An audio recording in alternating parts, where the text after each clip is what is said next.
Hello friends, मेरा नाम प्रभात मौर्य है। मैं अपना चैनल क्विक एग्ज़ाम स्टडी लेकर आपके सामने उपस्थित हूँ। मेरे इस चैनल क्विक एग्ज़ाम स्टडी में यूपी टेट और सुपर टेट के पाठ्यक्रम के प्रत्येक टॉपिक का वीडियो बनाकर आपके सामने प्रस्तुत किया जाएगा। तो आप हमारे चैनल को सब्सक्राइब कर लें, बेल आइकन दबाना ना भूलें, क्योंकि बेल आइकन दबाने से हमारे आने वाले नए वीडियो का नोटिफिकेशन आप तक जल्दी पहुंचेगा। और वीडियो देखने के बाद अगर आपको अच्छा लगे तो लाइक जरूर करिएगा। धन्यवाद। हेलो, आज हम लोग सरनाम के बारे में जानकारी प्राप्त करेंगे। तो देखिए, सरनाम किसे कहते हैं? जो शब्द संज्ञा के स्थान पर प्रयोग में लाए जाते हैं उन्हें सरनाम कहते हैं। ठीक, इसके पहले की वीडियो में मैंने संज्ञा के बारे में पूरा बताया है। जिन लोगों ने नहीं देखा है आप लोग उसे देखिए, तो आपको ये सरनाम बहुत अच्छे से, बहुत सरल तरीके से समझ में आ जाएगा। ठीक है, क्लियर? ओके। देखिए, सरनाम किसे कहते हैं? जो शब्द संज्ञा के स्थान पर प्रयोग में लाए जाते हैं उन्हें सरनाम कहते हैं।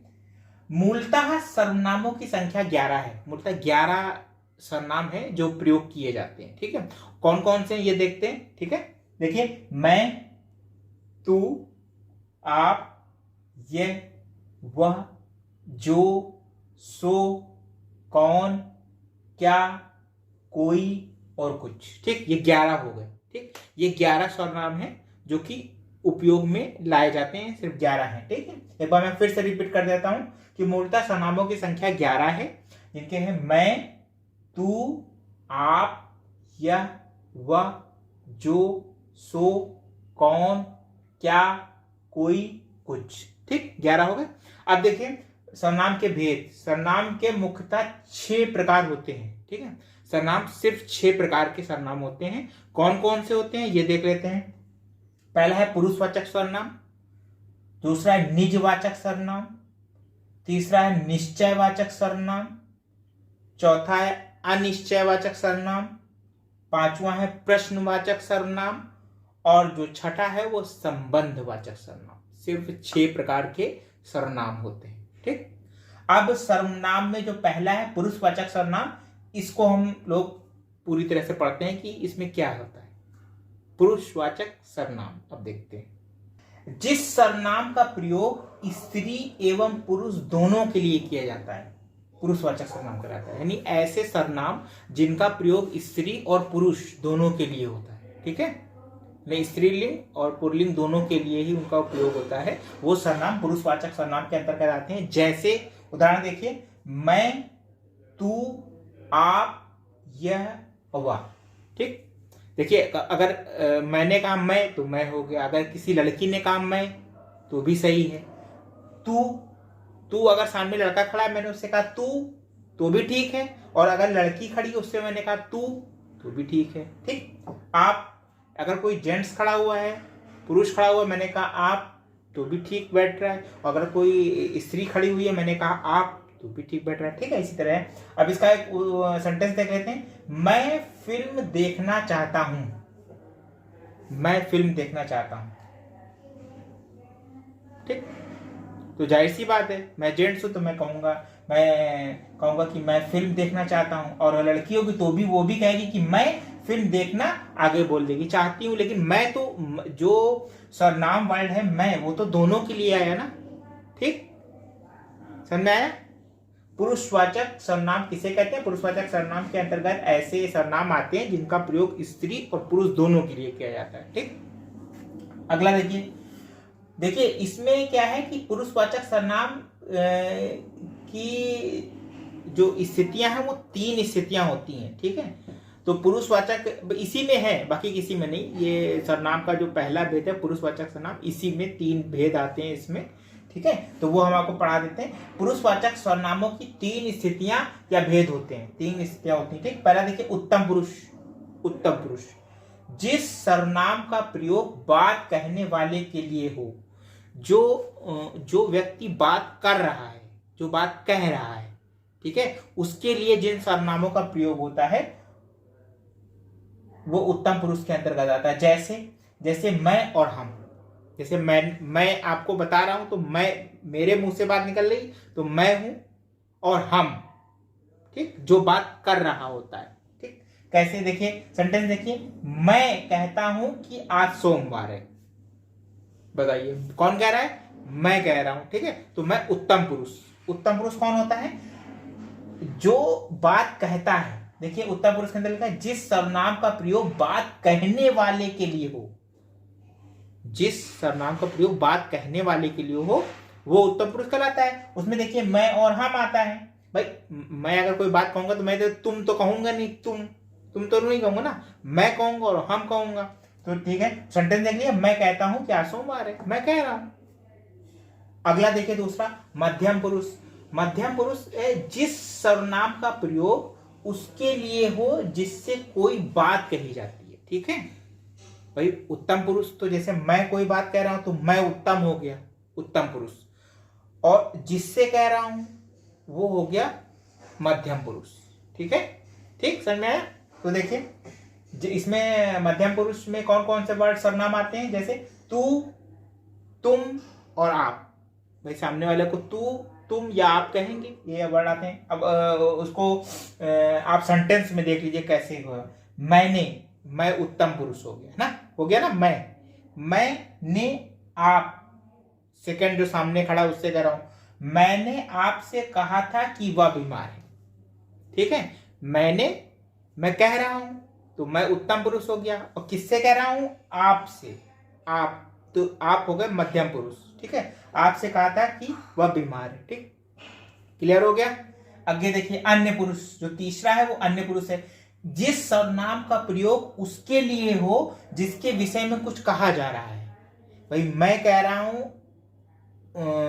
मध्यम पुरुष से, और किसके, जिस तीसरे के व्यक्ति के बारे में मैं कह रहा हूं वो हो गया आपका अन्य पुरुष, ठीक, क्लियर। देखिए अब इसमें कौन कौन से सर्वनाम आएंगे अन्य पुरुष में, जैसे यह, वह, ये और वे, ठीक, समझ में आया? अब इसको हम सेंटेंस में देख लेते हैं कैसे लिखा है। मैंने आपको बताया था कि वह पढ़ने में तेज है, ठीक, मैंने आपको बताया था कि वह पढ़ने में तेज। अब देखिए मैं तो उत्तम पुरुष हो गया, मैं अलग हो गया।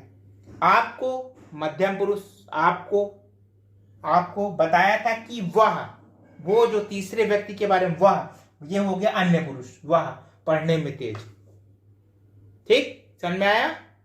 भाई मैंने आपको बताया था कि वह पढ़ने में तेज है, तो मैं हो गया उत्तम, आप हो गए मध्यम, और वह हो गया अन्य पुरुष, ठीक। तो ये सर्वनाम इसमें प्रयोग किए जाते हैं, ठीक। अब हम आते हैं सर्वनाम के अगले भेद की ओर।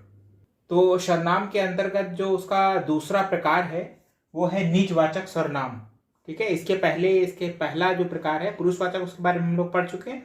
दूसरा है निजवाचक सर्वनाम। इसमें देखिए जिस सर्वनाम का प्रयोग कर्ता कारक स्वयं के लिए करता है उसे निजवाचक सर्वनाम कहते हैं। जैसे निज, नाम से निज नहीं कहते हैं, जैसे ये मार्कर मेरा निज का है, मेरा स्वयं का है, ठीक है।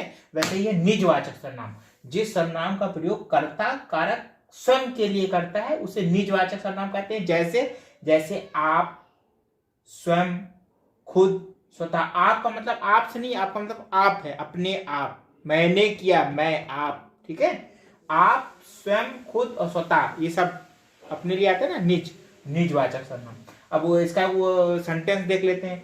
मैं स्वयं चला जाऊंगा, या मैं खुद चला जाऊंगा, या मैं स्वतः चला जाऊंगा, सब फिट हो रहे हैं। मैं यहां पर आप चला जाऊंगा बोला है, ठीक है। देखिए मैं आप चला जाऊंगा, मैं स्वयं चला जाऊंगा, मैं खुद चला जाऊंगा, मैं स्वतः चला जाऊंगा, ठीक है, क्लियर हो गया। निजवाचक सर्वनाम है ये, जिसमें कर्ता अपने लिए जिन सर्वनामों का प्रयोग करता है, ठीक। अगला देखिए जो तीसरा है वो निश्चयवाचक सर्वनाम है। अब देखिए इन सर्वनामों की जो नाम रखे गए हैं उनको ही अगर थोड़ा सा आप ध्यान देके पढ़ लोगे आप तुरंत पहचान जाओगे क्या। अब निश्चयवाचक में देखिए, निश्चयवाचक में जिस सर्वनाम से किसी वस्तु या व्यक्ति अथवा पदार्थ के विषय में ठीक और निश्चित ज्ञान हो, निश्चयवाचक सर्वनाम कहलाता है। यानी कि ऐसा सर्वनाम जिसको बताने से बिल्कुल सही पता चल जाए कि ये क्या चीज है, निश्चित ही ये चीज है, जैसे यह और वह, जैसे ये और वो, ठीक, यह वह हो गया। अब सेंटेंस देखिए, ये गाय है, यह गाय है, ठीक, यह गाय निश्चित है कि ये गाय है, निश्चित हो गया ना। वह घोड़ा है, वह घोड़ा है, ये भी निश्चित है कि वह घोड़ा, ये नहीं कि वह कोई चीज कोई जानवर है, वह कोई जानवर है, ये नहीं कह रहे वह घोड़ा है, यह गाय है, ठीक, निश्चित है कि ये गाय है और निश्चित है वह घोड़ा है। कौन सा सर्वनाम है? निश्चयवाचक सर्वनाम है, ठीक। अब अगला जो आएगा वो आएगा अनिश्चयवाचक सर्वनाम, ठीक। अब उसके बारे में हम लोग देखते हैं। तो सर्वनाम का जो चौथा प्रकार है, भेद है, वो इस प्रकार से अनिश्चयवाचक सर्वनाम। जैसा कि नाम पे आप फोकस करिएगा, मैं बार बार कह रहा हूं, सिर्फ नाम पे फोकस करिए, आप सब समझ जाएंगे। अनिश्चयवाचक सर्वनाम वह सर्वनाम जो किसी निश्चित वस्तु या व्यक्ति का बोध नहीं कराते, ठीक है। यहां पर देखिए नहीं लिखा हुआ, नहीं कराते, ठीक है। जो वह सर्वनाम जो किसी निश्चित वस्तु या व्यक्ति का बोध नहीं कराते अनिश्चयवाचक सर्वनाम कहलाते हैं, ठीक। जैसे कोई या कुछ, कोई कुछ, ठीक, ये अनिश्चयवाचक सर्वनाम के उदाहरण हैं। अब सेंटेंस में देख लेते हैं। आपके घर पर कोई आया है, कोई, कौन आया ये नहीं पता, कोई आया है, ठीक है, अनिश्चित है, अनिश्चयवाचक, कोई आया है। अरे वह उससे कुछ सामान लाई थी, क्या सामान लाई थी? कोई निश्चित नहीं, कितना लाई थी ये भी नहीं पता, कुछ लाई थी, कुछ सामान लाई थी, कौन सा लाई थी ये नहीं पता, अनिश्चित है, ठीक है। समझ में आ गया। अगला देखिए, सर्वनाम का जो पांचवा भेद है वो है प्रश्नवाचक सर्वनाम। जिस सर्वनाम का प्रयोग प्रश्न करने के लिए किया जाता है प्रश्नवाचक सर्वनाम कहलाता है, ठीक। जिस सर्वनाम का प्रयोग प्रश्न करने के लिए किया जाता है प्रश्नवाचक सर्वनाम कहलाता है।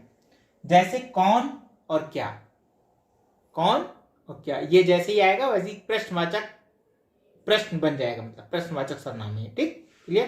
देखिए सेंटेंस में देखें, देखो तो कौन आया है, देखो तो कौन आया है, क्वेश्चन हो गया ना, क्वेश्चन बन गया, कौन आया है, ठीक, कौन। अगला देखिए, वह मेरे लिए क्या लाया है, वह मेरे लिए क्या लाया है, प्रश्नवाचक हो गया। तो अब हम लोग अगले जो सर्वनाम है उसका सबसे आखिरी का जो है छठा जो इसका प्रकार है सर्वनाम का, वो है संबंधवाचक। उसके बारे में हम लोग ज्ञान प्राप्त करते हैं संबंधवाचक सर्वनाम के विषय में, ठीक है। जिस सर्वनाम से एक शब्द या वाक्य का, जिस सर्वनाम से एक शब्द या वाक्य का दूसरे शब्द या वाक्य से संबंध जाना जाता है उसे संबंधवाचक सर्वनाम कहते हैं, ठीक है। जिस सर्वनाम से एक शब्द या वाक्य का दूसरे शब्द या वाक्य से संबंध जाना जाता है उसे संबंधवाचक सर्वनाम कहते हैं। जैसे जो, सो, वह, ठीक। उदाहरण पूरा सेंटेंस में देख लेते हैं। लिखा है जो जागेगा वह पाएगा, जो जागेगा वह पाएगा, वह पाएगा, और जो सोएगा वह खोएगा, ठीक। ऐसा है कि पहले जो हिंदी में पहले ये ऐसे होता था, जो जागेगा सो पाएगा, जो सोएगा सो खोएगा, ठीक है। तो सो आता था, लेकिन अब सो की जगह वह ने ले लिए, तो जो जागेगा वह पाएगा, जो सोएगा वह खोएगा, ठीक।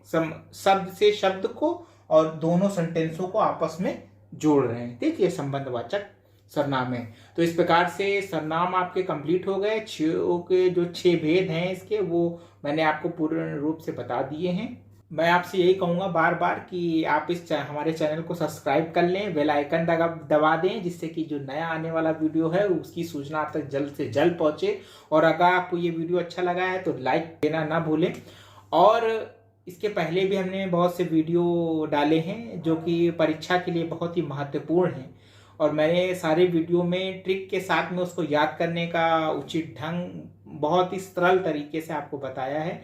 और हमारा यही उद्देश्य है कि आप लोग परीक्षा की अच्छे से तैयारी करें और अच्छे से अच्छे नंबर प्राप्त करें परीक्षाओं में। धन्यवाद।